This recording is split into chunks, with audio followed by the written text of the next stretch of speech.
দক্ষিণ সিরিয়ার সাম্প্রতিক সংঘর্ষের পর ইসরায়েল তার ভবিষ্যৎ নিয়ে এক অত্যন্ত বিপজ্জনক পর্যায়ে প্রবেশ করেছে। এমন এক পর্যায় যেখানে তাকে আমেরিকার পূর্ণ সমর্থন ছাড়াই এগিয়ে যেতে হবে। সুপ্রিয় দর্শক, খবর সংযোগ রিলসের বিশেষ আয়োজনে আপনাদেরকে স্বাগতম। আপনাদের সঙ্গে রয়েছি আমি আহমদ আতিক। আমাদের অনুষ্ঠানটি আপনারা পৃথিবীর কোন প্রান্ত থেকে দেখছেন কমেন্টে জানান, আমরা আপনার মতামত শুনতে চাই। চলুন তাহলে আজকের অনুষ্ঠান শুরু করি। ইসরায়েল তার সবচেয়ে বিপজ্জনক সংকটে প্রবেশ করেছে। আমেরিকার সমর্থন ছাড়া কাজ করার অর্থ কি?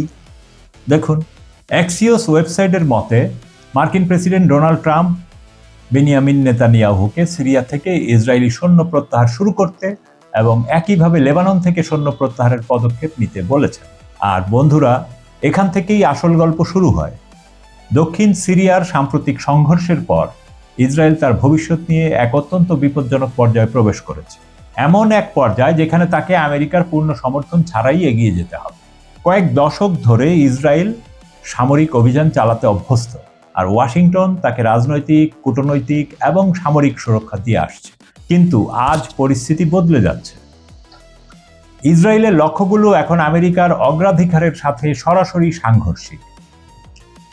নেতানিয়াহু সিরিয়ায় তার উপস্থিতি বজায় রাখতে, বাফার জোন প্রসারিত করতে, সিরীয় সেনাবাহিনীকে পুনর্গঠন থেকে বিরত রাখতে এবং লেবাননকে ক্রমাগত সামরিক চাপের মধ্যে রাখতে চান। কিন্তু মার্কিন যুক্তরাষ্ট্র সম্পূর্ণ ভিন্ন একটি চিত্র দেখছে। চীন, বৈশ্বিক বাণিজ্য, প্রযুক্তি, জ্বালানি এবং রাশিয়া, এবং এই আকাঙ্ক্ষা যে মধ্যপ্রাচ্য যেন আর আমেরিকার সম্পদ ও মনোযোগ আকর্ষণ না করে। অন্য কথায়, ইসরায়েল যেটিকে অস্তিত্ব রক্ষার বিষয় হিসেবে দেখছে, তা নতুন মার্কিন নীতির কাছে আর শীর্ষ অগ্রাধিকার নয়, বরং একটি আঞ্চলিক বিষয়। আর এখানেই ইসরায়েল নিজেকে সবচেয়ে বড় সংকটের মধ্যে খুঁজে পায়। কারণ যদি সে সিরিয়া ছেড়ে দেয়, তবে নতুন সিরীয় রাষ্ট্র তার সামরিক বাহিনীকে পুনর্গঠন, প্রতিষ্ঠানগুলোকে শক্তিশালী করা, মিত্রদের সাথে সম্পর্ক স্থাপন এবং দক্ষিণে তার প্রভাব পুনঃপ্রতিষ্ঠা করার জন্য সময় পাবে। আর এই পরিস্থিতিটিকেই ইসরায়েল সবচেয়ে বেশি ভয় পায়। সে আজকের সিরিয়াকে ততটা ভয় পায় না, বরং সেই সিরিয়াকে ভয় পায় যা 5 বা 10 বছর পরে আরও সুসংগঠিত সেনাবাহিনী, আরও শক্তিশালী প্রতিরক্ষা ব্যবস্থা এবং বৃহত্তর আঞ্চলিক জোট নিয়ে আবির্ভূত হবে। এ কারণেই সে দুটি কঠিন পথের মাঝে দাঁড়িয়ে আছে।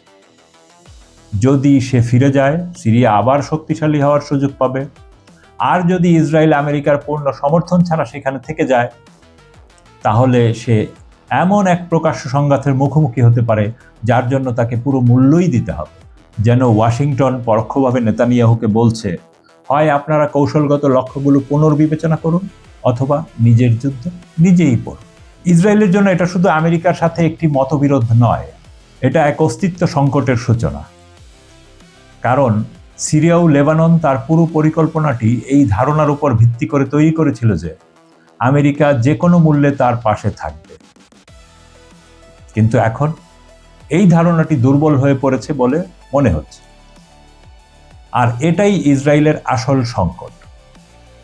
সিরিয়া, লেবানন, তুরস্ক বা ইরানের মুখোমুখি হওয়ার কারণে নয়, বরং এই কারণে যে সে অনুভব করতে শুরু করেছে তার সবচেয়ে বড় মিত্র তার অগ্রাধিকারগুলোকে আর আগের মতো গুরুত্ব দিচ্ছে না। শুধুই বন্ধু, একেই বলা হয় 80-র দশকের অভিশাপ। আপনার মতামত কি? কমেন্টে জানান। ভিডিওটি লাইক করুন, শেয়ার করুন এবং চ্যানেলটি সাবস্ক্রাইব করে বেল আইকনে ক্লিক করুন যেন পরবর্তী খবর মিস না হয়। দেখা হবে পরের অনুষ্ঠানে। ততক্ষণ সুস্থ থাকুন, ভালো থাকুন। খোদা হাফেজ।